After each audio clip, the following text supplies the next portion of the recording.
आज हम लोग कुछ चैप्टर 8 करेंगे क्लास 7 का, ठीक है। अलजेब्रिक एक्सप्रेशन, तो ये चैप्टर का शुरुआत है। इसी में हम लोग थ्योरी में सारी चीज़ समझ लेंगे अच्छे से। देखो, सबसे पहला है कि कांस्टेंट किसको बोलते हैं। जो भी ऐसा नंबर्स होता है जो फिक्स होता है, देखो दो दो सिंबल होता है, एक होता है कांस्टेंट और एक होता है वेरिएबल। सिंबल, ऐसा सिंबल जिसका फिक्स्ड वैल्यू होता है उसको कांस्टेंट बोलते हैं। जैसे कोई नंबर, जैसे 9, 5, कुछ भी, ये सब को बोलते हैं कांस्टेंट। और ऐसा चीज़ जिसका फिक्स वैल्यू नहीं होता है, जैसे ए, बी, सी, जेड, वाई, ये सब को हम लोग बोलते हैं वेरिएबल। देखो यहाँ पे वेरिएबल है ना। वेरिएबल को हम लोग लिटरल्स भी बोल सकते हैं या लिटरल नंबर भी बोलते हैं। कांस्टेंट होता है जिसका फिक्स वैल्यू होता है, वेरिएबल होता है जिसका फिक्स वैल्यू नहीं होता है। कांस्टेंट में एग्जाम्पल में कोई भी नंबर ले सकते हैं, वेरिएबल में कोई भी अल्फ़ाबेट ले सकते हैं, जैसे एक्स, वाई, जेड, एम, कुछ भी, ठीक है। जो वेरिएबल होता है वो ये सारा नियम फॉलो करता है। जैसे x प्लस वाई अगर है, जैसे नंबर में क्या होता है 2 प्लस 1 या 1 प्लस 2, दोनों सेम चीज़ हुआ। तो जैसे नंबर जो जो रूल फॉलो करता है, वेरिएबल भी वो रूल फॉलो करता है। जैसे कम्यूटेटिव लॉ क्या होता है, x प्लस वाई हुआ या y प्लस एक्स हुआ, दोनों का वैल्यू सेम ही होगा। ऐसे देखो, x प्लस वाई है और इन दोनों को पहले ऐड करके z से ऐड करें, या वाई जेड को पहले ऐड करने के बाद एक्स से ऐड करें, दोनों का वैल्यू सेम ही होगा। मतलब यहाँ ये बताया जा रहा है कि ये जितना भी लॉ है, commutative, associative, additive, identity, additive, inverse, जितना भी रूल होता है, सारा रूल हम लोग का लिटरल्स यानी वेरिएबल के लिए भी फॉलो होता है, ठीक है। एकदम बहुत सिंपल में है। जैसे एक्स प्लस वाई या वाई प्लस एक्स, दोनों सेम चीज़ हुआ। एक्स प्लस जीरो करो या जीरो प्लस एक्स करो, सेम चीज़ हुआ। यहाँ पे देखो, माइनस का साइन आगे लगाओ या ये पूरा उठा के आगे लिख दो या पूरा उठा के पीछे लिख दो, कोई प्रॉब्लम नहीं। यहाँ ये चीज़ अच्छे से याद रखना, एक्स वाई हो या वाई एक्स हो, दोनों सेम ही चीज़ होता है। एक्स वाई हो या वाई एक्स हो, सेम ही चीज़ होता है, ठीक है। तो देखो, अभी हम लोग सीखेंगे पावर ऑफ वेरिएबल। देखो, जैसे लिखा हुआ है, let x be an variable. मान लेते हैं एक्स जो है वो वेरिएबल है, ठीक है। अभी एक्स इंटू एक्स हो तो हम लोग उसको एक्स स्क्वायर भी लिख सकते हैं, यानी दो नंबर होता है सेम होता है तो उसको हम लोग माथे पे लिख के भी डिनोट करते हैं। जैसे एक्स को हम लोग स्क्वायर, यहाँ पे जो 2 है इसको हम लोग स्क्वायर बोलते हैं, 3 होगा तो क्यूब बोलेंगे, है ना। जैसे x का पावर n है, इसका मतलब x जो है वो n बार है। x का पावर 2 है, इसका मतलब x जो है वो 2 बार है। x का पावर 3 यानी x जो है वो 3 बार है, ठीक है। इसको हम लोग बोलते हैं एक्सपोनेंट या इंडेक्स। देखो यहाँ लिखा हुआ है, जो ये नंबर है x, इसको हम लोग बोलेंगे इंडेक्स या एक्सपोनेंट, ठीक है। हाँ, तो ये चीज़ हुआ। यहाँ पे देखो और एक चीज़ है, x का पावर 0 1 के इक्वल होता है, यानी कोई भी नंबर के पावर में 0 लिखा रहे तो उसको हम लोग 1 बोलते हैं। किसी भी नंबर के पावर, जैसे मान लो 7 के पावर में 0 लिखा है, इसका मतलब इसका पूरा वैल्यू 1 हो गया। 7 के पावर में 1 लिखा है, इसका मतलब 7 हो गया। यहाँ चीज़ मेंशन किया हुआ है, x के पावर में 1 हो तो उसका वैल्यू x होगा, x के पावर में 0 हो उसका वैल्यू 1 होगा। मतलब किसी भी नंबर के पावर में 0 हुआ तो उसका वैल्यू 1 होगा, किसी भी नंबर के पावर में 1 हुआ उसका वैल्यू वही होगा, ठीक है। एकदम सिंपल है। अभी देखो एक्सप्रेशन समझेंगे, algebraic expression, a collection of constant और वेरिएबल। देखो जैसे यहाँ पे ये देखो, ये एक एक्सप्रेशन है, इसमें क्या है, वेरिएबल और कांस्टेंट का मिक्सचर जो होता है उसको हम लोग एक्सप्रेशन बोलते हैं। देखो जैसे एक्सप्रेशन क्या होता है, वेरिएबल, एक्स वेरिएबल है ना, और 3 जो है वो कांस्टेंट है। वेरिएबल और कांस्टेंट का मिक्सचर को हम लोग एक्सप्रेशन कहते हैं, ठीक है। यहाँ पे कुछ एक्सप्रेशंस दिया हुआ है, समझ रहे हो, ये एक्सप्रेशन है, ये एक एक्सप्रेशन, ये सारा एक एक्सप्रेशंस है, ठीक है। तो एक्सप्रेशन के अंदर में देखो कांस्टेंट और वेरिएबल दोनों चीज़ होता है, ठीक है। जैसे देखो यहाँ पे 3x प्लस 7y स्क्वायर है, तो इसमें कांस्टेंट और वेरिएबल दोनों मिक्स किया हुआ है। अभी टर्म समझेंगे, ये एक टर्म है, ये देखो 2 टर्म है, ये देखो 2 टर्म, ये 3 टर्म, ये 4 टर्म, ठीक है। और टर्म अगर बताना हो तो कॉमा देके बताते हैं। जैसे देखो 3x है तो 3x हुआ, प्लस 7y स्क्वायर है तो ये 7y स्क्वायर हुआ, 2x है तो 2x टर्म है, -5y है तो -5y एक टर्म है।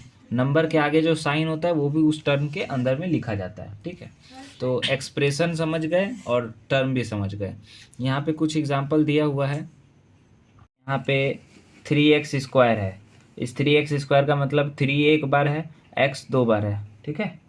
तो इसको हम लोग ऐसे करके भी लिख सकते हैं। 3x² है तो हम लोग समझते हैं कि 3 जो है वो कांस्टेंट है ना, और x जो होता है वो वेरिएबल होता है। तो यानी कि 3 जो है वो कांस्टेंट और x जो है 2 बार है, इसीलिए 2 बार लिखा हुआ है मल्टीप्लाई का साइन लेके। एक्सप्रेशन भी समझ गए, ठीक है। जैसे 3x जो है 3x एक पूरा टर्म है, इसके अंदर ये जो है वो कांस्टेंट है और ये जो है वो वेरिएबल है। इसमें टर्म है एक और टर्म ऐसे लिखा हुआ है। देखो यहाँ पे 4 टर्म है, 1 2 3 4, तो चारों टर्म को अलग अलग करके लिखा हुआ है। नंबर ऑफ टर्म 4 है, ठीक है।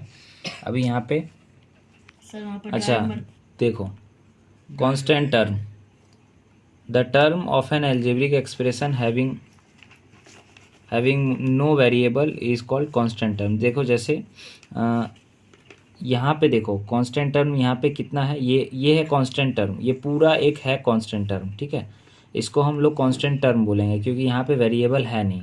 जिसमें वेरिएबल होता नहीं वो टर्म को हम लोग कांस्टेंट टर्म बोलते हैं। यहाँ पे दिया हुआ डेफिनेशन, ठीक है। In the algebraic expression 2x³ - 3x + 5 the constant term is 5। ये जो है ये कांस्टेंट टर्म है, ठीक है। जैसे इस पूरे में ये वाला जो है वो कांस्टेंट टर्म है क्योंकि ये एक नंबर है, ठीक है।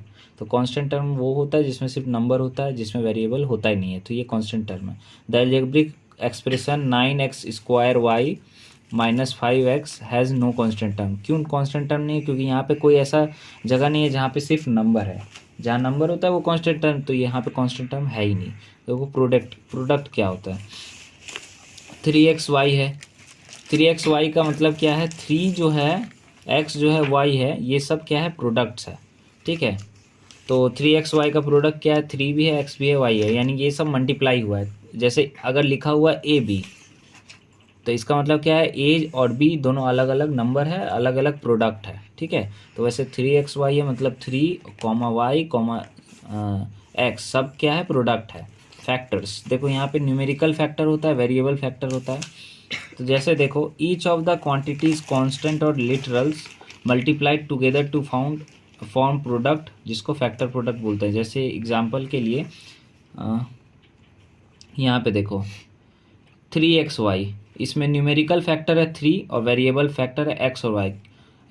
नंबर 3 एक नंबर है इसीलिए न्यूमेरिकल फैक्टर है, और y जो है या x जो है वो वेरिएबल है इसीलिए ये वेरिएबल फैक्टर है, ठीक है। तो समझना है, वेरिएबल मतलब x y z ये सब, और न्यूमेरिकल मतलब नंबर्स, तो फैक्टर वैसे करके ही होगा। जैसे देखो यहाँ पे है -5x² y, ये क्वेश्चन है।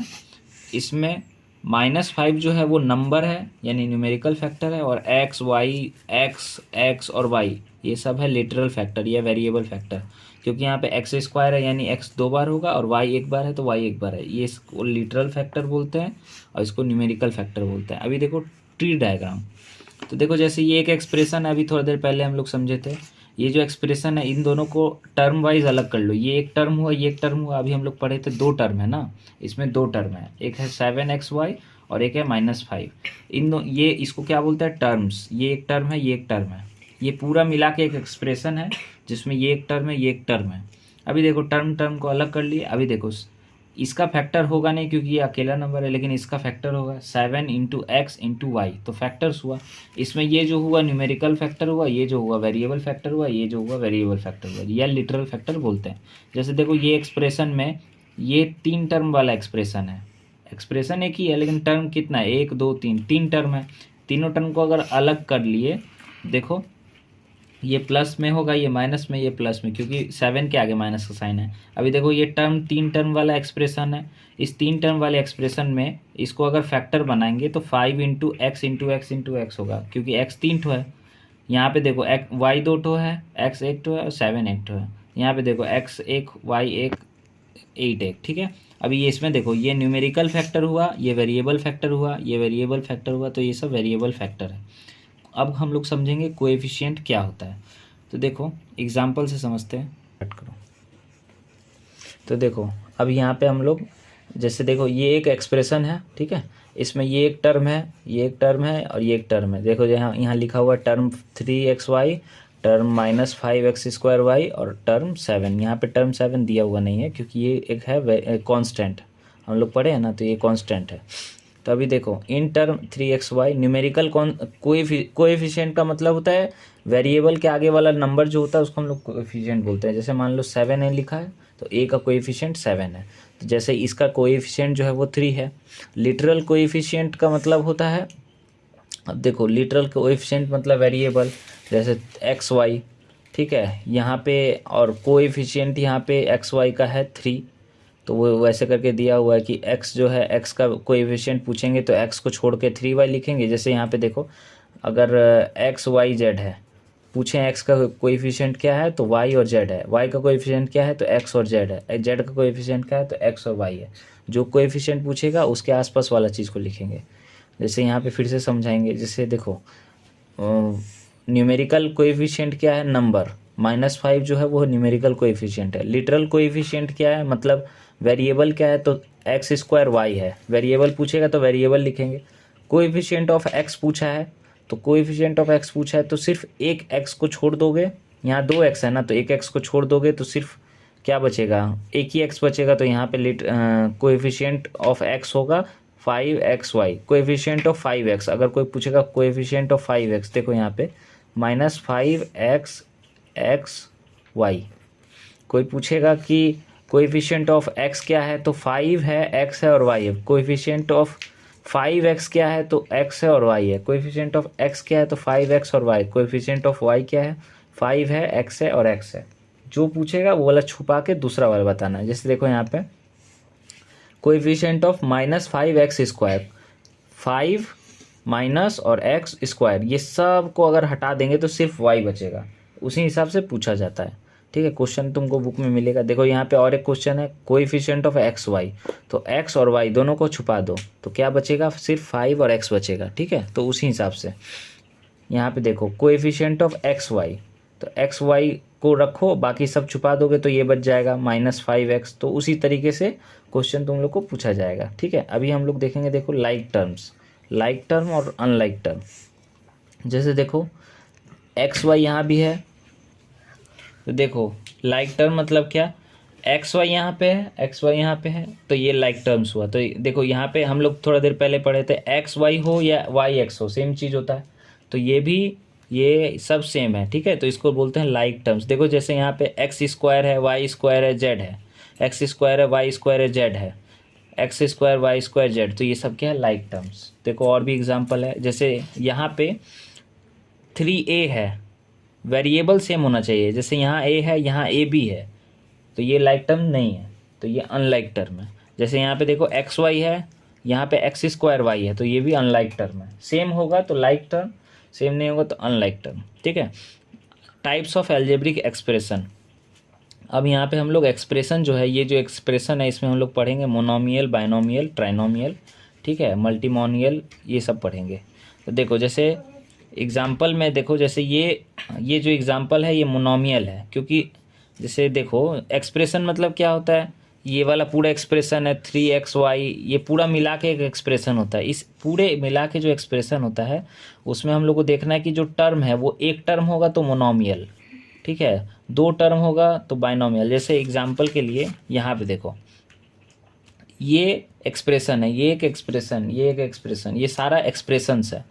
इसमें जब अगर टर्म एक होगा तो उसको मोनोमियल बोलेंगे, टर्म 2 होगा तो बाइनोमियल बोलेंगे। टर्म एक्सप्रेशन तो है ही, एक्सप्रेशन है, लेकिन 2 टर्म है तो बाइनोमियल, 3 टर्म होगा ट्राइनोमियल, 3 से ज़्यादा टर्म होगा तो ज़्यादा लगेगा, ठीक है। तो वही उसी तरीके से यहाँ पे बताया गया है कि जब एक टर्म होगा तो मोनोमियल, जब 2 टर्म होगा, जैसे देखो यहाँ पे 2 टर्म है, एक्सप्रेशन है लेकिन 2 टर्म है, देखो 2 टर्म, तो ये 2 टर्म को बोलते हैं बाइनोमियल। 3 जब टर्म होगा, जैसे मान लो कि 5a लिखा हुआ है, जैसे मान लो 5a + 3b + 7c ऐसा लिखा है, तो ये होगा ट्राइनोमियल। एक्सप्रेशन इसको बोलते हैं, इस पूरे को मिला के एक्सप्रेशन बोलते हैं। एल्जेब्रिक एक्सप्रेशन किसको बोलते हैं, जिसमें कांस्टेंट और वेरिएबल दोनों मिक्स किया रहता है, उसको हम लोग बोलते हैं एक्सप्रेशन। और एक्सप्रेशन 4 टाइप का होता है, मोनोमियल, बाइनोमियल, ट्राइनोमियल और मल्टीनोमियल, ठीक है। तो अच्छा देखो जैसे यहाँ पे मोनोमियल जो है, ठीक है, बोले ना कि जैसे देखो यहाँ पे मोनोमियल का एग्जांपल में दिया हुआ है अनलाइक टर्म, जैसे देखो ये 5a है, 3b² है और 7/2c² है, तो ये 3 टर्म है। तो 3 टर्म है तो इसको ट्राइनोमियल बोलते हैं। और मल्टीनोमियल क्या है, देखो N algebraic expression having 2 or more unlike term are called multinomial. जैसे देखो यहाँ पे ये 5x² एक टर्म है, 2x एक टर्म है। अब ये जो दोनों अलग अलग टर्म है, अगर ये अनलाइक होगा तो देखो मल्टीनोमियल में क्या है, जैसे 2 टर्म है, ठीक है, एक 5x² एक टर्म है और एक 2x एक टर्म है। अभी देखो टर्म वाइज देखो तो यहाँ पे x² है और यहाँ x है, ये दोनों लाइक टर्म तो है नहीं। तो जब 2 या 2 से ज़्यादा अनलाइक टर्म होता है तो उसको हम लोग मल्टीनोमियल बोलते हैं। जैसे देखो यहाँ पे x³ है, देखो यहाँ पे 3 टर्म है, 1 2 3 टर्म है, और 3 टर्म में देखोगे कि ये अनलाइक है इससे, ये अनलाइक है इससे, कोई भी लाइक नहीं है। देखो यहाँ पे x³ है, यहाँ पे 2x है, 2xy है, यहाँ पे y² है, तीनों अनलाइक है तो इसको हम लोग बोलते हैं मल्टीनोमियल।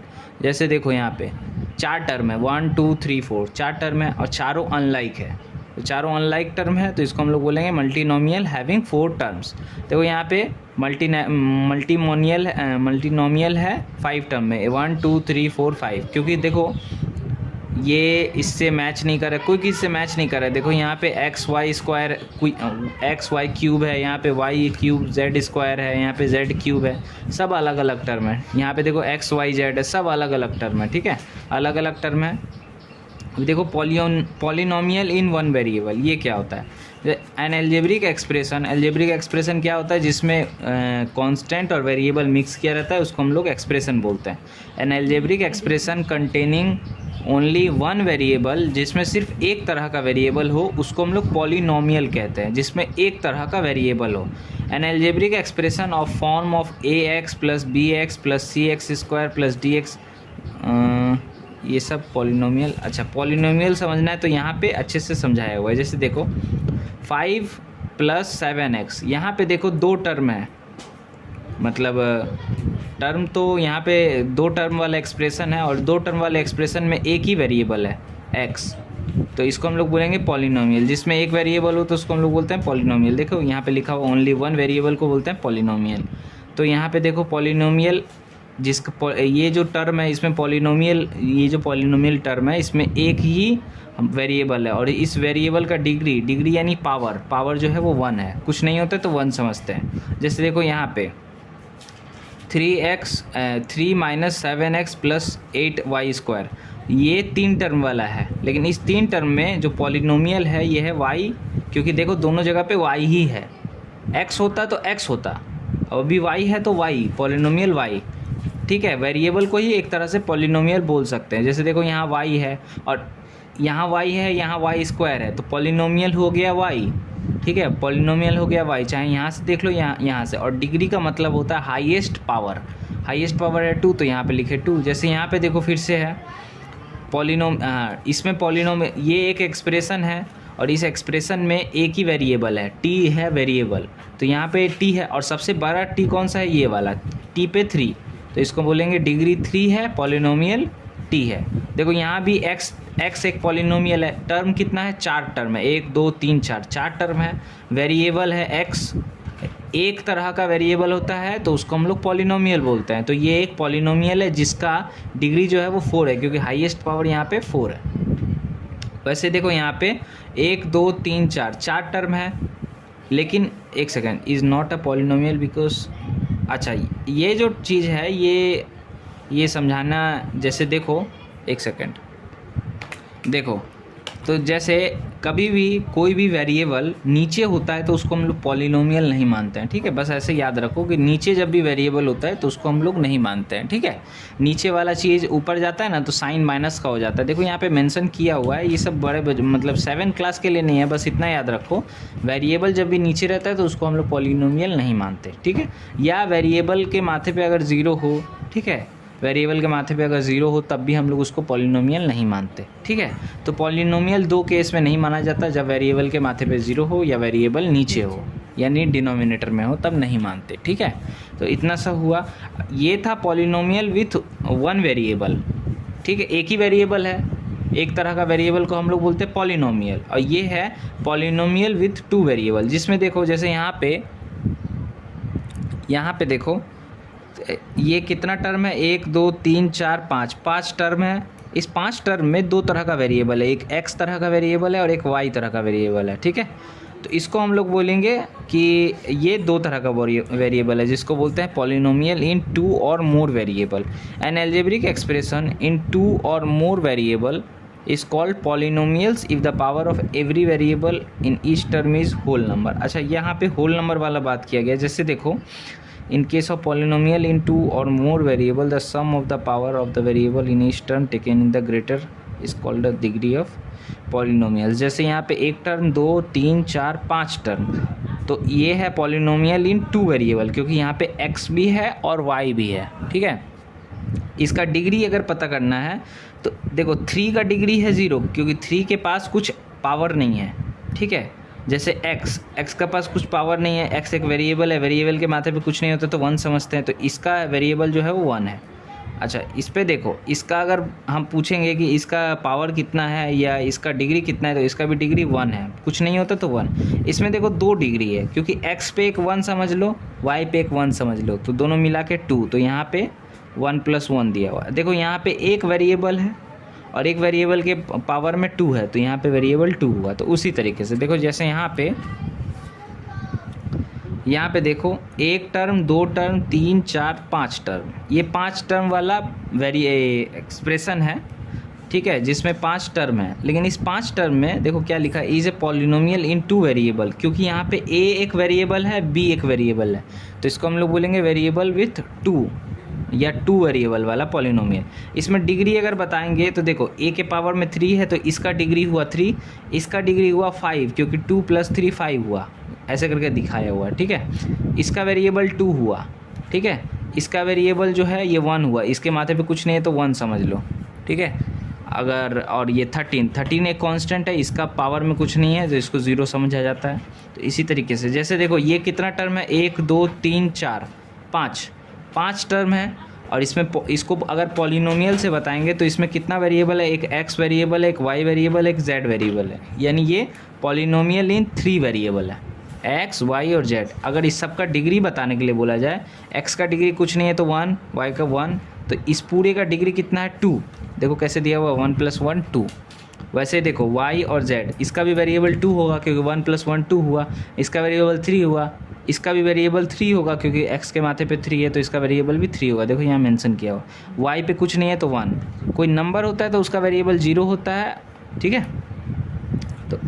तो उसका ये, और हाईएस्ट डिग्री पूछेंगे तो हाईएस्ट डिग्री हुआ 3, क्योंकि सबसे बड़ा जो है वो ये है 3। ये पकड़ लो या ये पकड़ लो, दोनों सेम ही चीज़ हुआ, ठीक है। तो अभी देखो नेक्स्ट पेज में, अच्छा देखो, form an algebraic expression using variable constant arithmetic operation. तो देखो यहाँ पे अभी हम लोग जैसे प्रॉब्लम सम्स होता है ना, उसको सॉल्व करने का हम लोग तरीका सीखेंगे, ठीक है। ये भी एक्सरसाइज में है। जैसे देखो क्या है, 2 more than 5 times a number x। हालांकि पहले समझते हैं, वेरिएबल बोलते हैं इसको, कांस्टेंट बोलते हैं नंबर्स को, और अर्थमेटिक ऑपरेशन मतलब प्लस माइनस मल्टीप्लाई ये सब, ठीक है। तो इसका एक अलग से एक्सरसाइज है हम लोग का। जैसे देखो यहाँ पे क्वेश्चन है 2 more than 5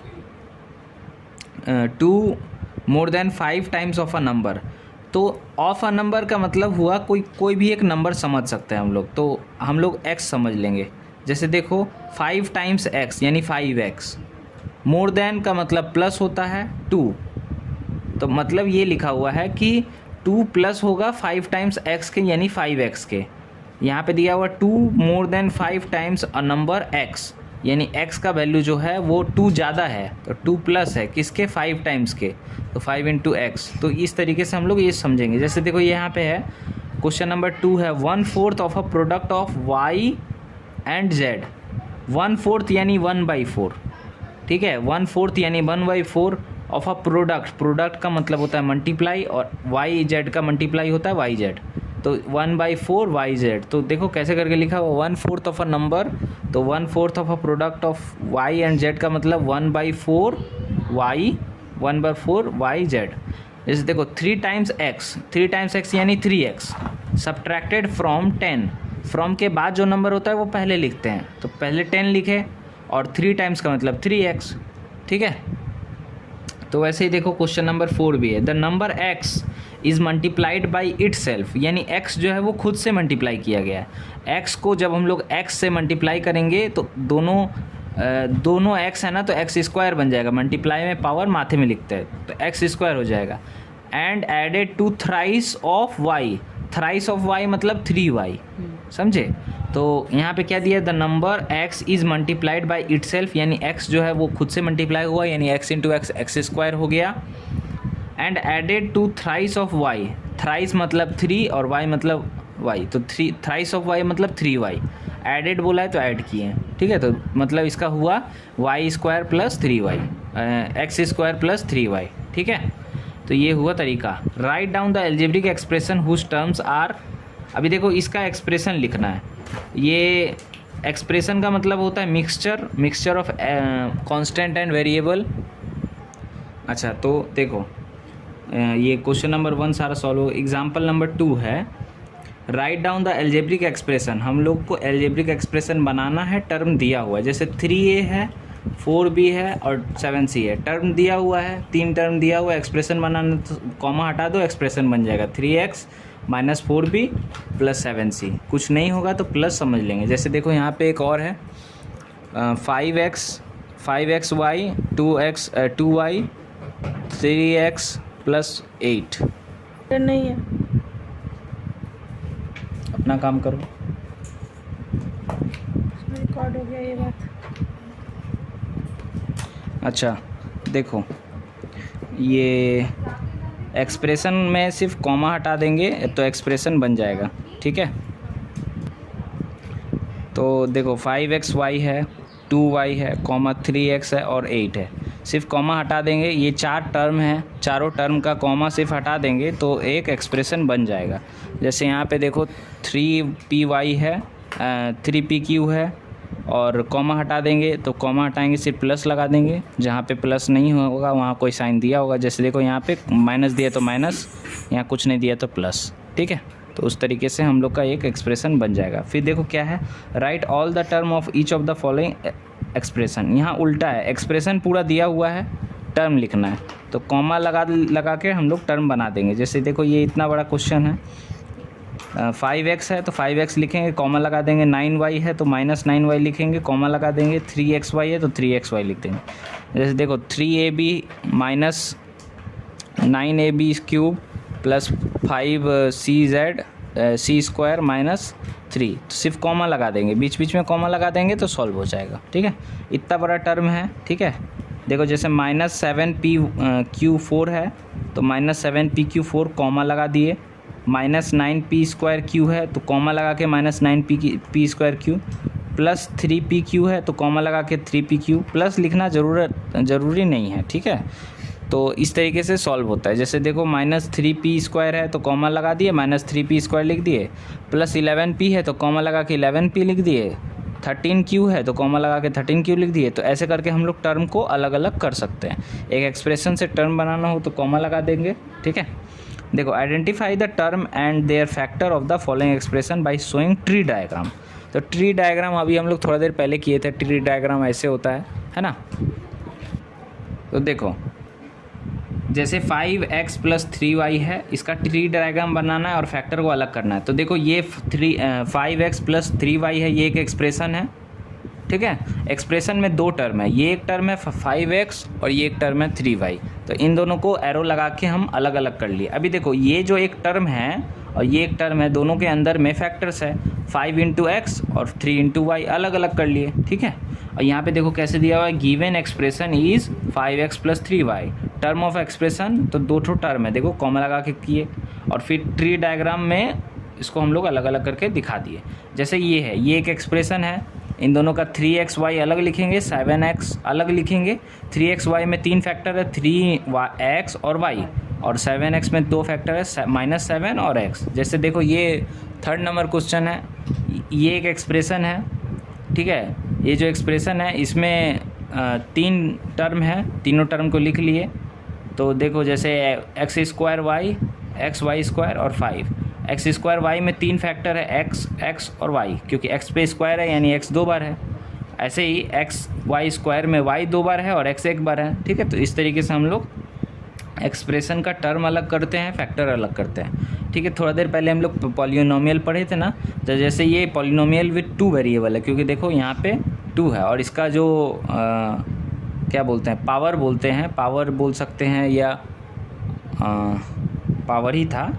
जैसे इसका पावर कितना है 2, एक्स का पावर है 2, तो उस तरीके से हम लोग इसको कर सकते हैं। देखो क्वेश्चन नंबर 5 है। 5 में देखो, कंसीडर द एल्जेब्रिक एक्सप्रेशन, ये क्या एल्जेब्रिक एक्सप्रेशन है। What is the number of term, तो यहाँ कितना टर्म है, 1 2 3 4 टर्म है। तो देखो इसका आंसर होगा, देखो यहाँ लिखा हुआ है आर 4 टर्म्स, नाम लिख के बोल दिया गया है, जैसे सबको कॉमन लगा के हम लोग सारा टर्म लिख लिए हैं, ठीक है। तो ये एक हो गया आंसर। फिर क्वेश्चन नंबर 2 है, व्हाट इज़ न्यूमेरिकल कोएफिशिएंट। अभी हम बताए थे न्यूमेरिकल कोएफिशिएंट का मतलब होता है सारा वेरिएबल को ढक दो, जो बच गया नंबर वो उसको बोलते हैं न्यूमेरिकल कोएफिशिएंट। देखो -2x² y² का न्यूमेरिकल कोएफिशिएंट -2 है, क्योंकि -2 एक नंबर है। न्यूमेरिकल कोएफिशिएंट यानी number. The coefficient of x², देखो x² का कोएफिशिएंट पूछेगा तो x² को ढक लेंगे, तो क्या क्या बचेगा, एक मिनट हाँ, तो देखो यहाँ पे एक गलती हो गया बोलने में। जैसे देखो मान लो 4 लिखा हुआ है, 4x³ लिखा हुआ है, y 4x³ y लिखा हुआ है। इसमें अगर यहाँ पे क्वेश्चन में बोला गया था coefficient, what is the numerical coefficient, तो न्यूमेरिकल कोएफिशिएंट यहाँ पे क्वेश्चन में 2 दिया हुआ था, तो 2 को किससे मल्टीप्लाई करेंगे, 4 आएगा तो 2, तो इसीलिए यहाँ पे 2 है आंसर, ठीक है, -2 है आंसर। तो देखो नेक्स्ट क्वेश्चन है, the coefficient of x², x² का कोएफिशिएंट। ये जो क्वेश्चन है, इस क्वेश्चन में अगर x² का कोएफिशिएंट, x यहाँ पे 3 ठो है, तो 3 ठो है और 2 ठो निकाल लिए हैं तो 1 बचेगा, तो यहाँ पे 1x है, y पूरा बच जाएगा और 4 पूरा बच जाएगा। मतलब जो निकालना होता है उसको ढक के या उसको गायब कर देंगे और बाकी जो बच जाएगा उसको लिखेंगे। जैसे देखो द कोएफिशिएंट ऑफ y², ये कौन सा क्वेश्चन है, x², हाँ, the coefficient of y² in the term, इस क्वेश्चन में इस पूरे टर्म में y² का कोएफिशिएंट पता करना है, तो y² को ढक देंगे, तो जब y² को ढक देंगे तो 3/2 बचेगा और x बचेगा, तो इसका आंसर होगा 3/2x, ठीक है। उसी तरीके से देखो question number 6, identify the term containing x and right the coefficient of x। इसमें ये एक एक्सप्रेशन है, ठीक है। इस पूरे एक्सप्रेशन में x कंटेनिंग टर्म कौन सा, ये वाला, इसमें x कंटेनिंग टर्म है, ठीक है, इसमें x कंटेन कर रहा है। अब इसमें अगर x का कोएफिशिएंट पता करना है तो x को ढक देंगे तो 5 बचेगा, तो 5 हो गया। अब फिर से क्वेश्चन है, इस पूरे टर्म में x कहाँ पे है, तो x ये वाला पार्ट में है, -2x, तो यहाँ पे -2x हुआ। और इस यहाँ का कोएफिशिएंट होगा -2, नंबर जो होगा वो कोएफिशिएंट होगा। इस पूरे टर्म में क्वेश्चन में क्या था कि बताना था कि x वाला टर्म कहाँ है, तो x वाला टर्म है -5xyz। इस पूरा -5xyz का अगर कोएफिशिएंट पता करना है तो x को ढक देंगे तो बचेगा -5 और yz, तो -5yz आंसर आ जाएगा, ठीक है। उसी तरीके से क्वेश्चन नंबर 7 देखो, identify the term other than constant and write their numerical coefficient in each of the following algebraic expression. तो यहाँ पे देखो सब पूरा डिफाइन करने के लिए बोला। ये एक एक्सप्रेशन है, इस एक्सप्रेशन में एल्जेब्रिक टर्म जो है वो ये है, हम लोग पढ़े थे एल्जेब्रिक टर्म ये होता है और न्यूमेरिकल कोएफिशिएंट नंबर होता है। तो जैसे देखो एल्जेब्रिक टर्म हुआ ये वाला -3t² और नंबर कोएफिशिएंट हुआ नंबर यानी 3। जैसे यहाँ पे देखो इस पूरे एक्सप्रेशन में एल्जेब्रिक टर्म जो हुआ वो हुआ y, 2x और ये तीनों टर्म हुआ। तो जैसे y हुआ 1, 2y² हुआ 1 और -5y³ हुआ 1। अब सबका अगर कोएफिशिएंट पता करना है तो इसका कोएफिशिएंट कुछ नहीं हुआ तो 1 समझेंगे, इसका y² का कोएफिशिएंट 2 हुआ, y³ का कोएफिशिएंट -5 हुआ। इस टर्म में पहले तो ये टर्म को अलग कर लिए, दोनों टर्म को अलग कर लिए, इसका कोएफिशिएंट कुछ नहीं हुआ तो 1 हो गया, यहाँ माइनस दिया इसीलिए -1 हुआ, और इस नंबर का कोएफिशिएंट हुआ 7 तो यहाँ पे लिखा हुआ है 7। यहाँ पे देखो 3 टर्म है, 1 टर्म 2 टर्म 3 टर्म, ये 3 टर्म में ये जो है ये एक नंबर है तो इसीलिए इसको लिखेंगे नहीं, अलजेब्रिक एक्सप्रेशन ये हुआ नहीं, नंबर को अलजेब्रिक एक्सप्रेशन हम लोग नहीं समझते। 5a है तो यहाँ 5a लिखे, इस 5a में a का कोएफिशिएंट होता है 5 तो लिख दिए, और इस -3/7b² में अगर b² का कोएफिशिएंट पता करना हो तो सिर्फ नंबर जो है वो यहाँ पे लिख देंगे, इस तरीके से ही होगा। अभी देखो ये है आइडेंटिफाई मोनोमियल बाइनोमियल ट्राइनोमियल, तो हम लोग को पता करना है कौन मोनोमियल है, बाइनोमियल है और ट्राइनोमियल है। मोनोमियल बाइनोमियल और ट्राइनोमियल जो होता है वो टर्म डिसाइड करता है। जैसे देखो ये एक टर्म है, एक टर्म को हम लोग बोलते हैं मोनोमियल, तो यहाँ पे ये मोनोमियल है। ये देखो 3 टर्म है तो इसको बोलेंगे ट्राइनोमियल, ये 2 टर्म है तो इसको बोलेंगे बाइनोमियल, ठीक है। मोनोमियल मतलब 1 टर्म, बाइनोमियल मतलब 2 टर्म, ट्राइनोमियल मतलब 3 टर्म। देखो ये 2 टर्म है, एक टर्म 2 टर्म, तो इसको बोलेंगे हम लोग बाइनोमियल। 1 2 3 4 टर्म है, ठीक है, तो इसको हाँ ये 4 टर्म है तो ये हालांकि यहाँ पे ऑप्शन में उस तरीके से नहीं दिया हुआ है, यहाँ पे हम लोग को देखना पड़ेगा कि मोनोमियल जैसे हम लोग के बुक में बताया गया, मोनोमियल मतलब 1 टर्म, बाइनोमियल मतलब 2 टर्म, ट्राइनोमियल मतलब 3 टर्म, और भी होता है एक, तो ये क्योंकि 3 टर्म से ज़्यादा है, 3 टर्म को ट्राइनोमियल बोलते हैं तो इसको हम लोग बोलते हैं मल्टीनोमियल, ठीक है। ऑप्शन में दिया नहीं है, यहाँ पे लिखा नहीं है, मल्टीनोमियल नहीं लिखा हुआ। देखो जैसे ये 1 2 3 4 5 टर्म है तो इसको बोलेंगे हम लोग मल्टीनोमियल हैविंग 5 टर्म्स, इसको बोलेंगे मल्टीनोमियल हैविंग 4 टर्म्स, ठीक है। देखो क्वेश्चन नंबर 9 है state with reason which of the following pair of term are like term, which of the following are unlike term. तो यहाँ पे लाइक टर्म और अनलाइक टर्म, जैसे यहाँ पे देखो जितना भी क्वेश्चन है वो सब यहाँ पे दिया हुआ है, ठीक है। देखो 5x minus 12x, 5x minus 12x ये है पेयर, ठीक है। तो इस पेयर में ये 2 क्वेश्चन का पेयर में ये जो अच्छा यहाँ पे कुछ बॉक्स बनाया हुआ है, बॉक्स करके समझाया हुआ है। जैसे देखो वेरिएबल फैक्टर क्या होता है, वेरिएबल फैक्टर मतलब वेरिएबल, जैसे x, यहाँ भी x है तो वेरिएबल फैक्टर यहाँ पे x है। वेरिएबल फैक्टर सेम और डिफरेंट, अच्छा ये देखो दोनों जो वेरिएबल है दोनों जगह x है इसीलिए ये सेम है, और लाइक टर्म या अनलाइक टर्म में से आंसर होगा लाइक टर्म, क्योंकि यहाँ भी x है यहाँ भी x है, ठीक है, तो ये होगा लाइक टर्म। देखो जैसे यहाँ पे 7x है और 25y है, तो ये जो है इसमें वेरिएबल क्या है, x भी वेरिएबल है y भी वेरिएबल, तो यहाँ दिया हुआ है x और y, और ये दोनों डिफरेंट है इसलिए यहाँ डिफरेंट, और ये दोनों लाइक टर्म नहीं है तो ये अनलाइक। जैसे देखो यहाँ पे -7ab है तो 7ab में ab जो है वो वेरिएबल है, और 3ba में भी ba जो है वो वेरिएबल है। दोनों का वेरिएबल जो होता है दोनों में ab है तो इसीलिए दोनों सेम है और दोनों लाइक है, जो सेम होगा वो लाइक टर्म होगा। जैसे देखो यहाँ पे वेरिएबल जो है वो 3 वेरिएबल है, x और 2 y, और यहाँ पे देखो x 2 है और y 1 है, तो x 2 है y 1 है, तो दोनों का वेरिएबल अलग अलग है इसीलिए डिफरेंट, और दोनों लाइक टर्म है नहीं, क्योंकि देखो यहाँ पे x y स्क्वायर है और यहाँ पे x स्क्वायर y है।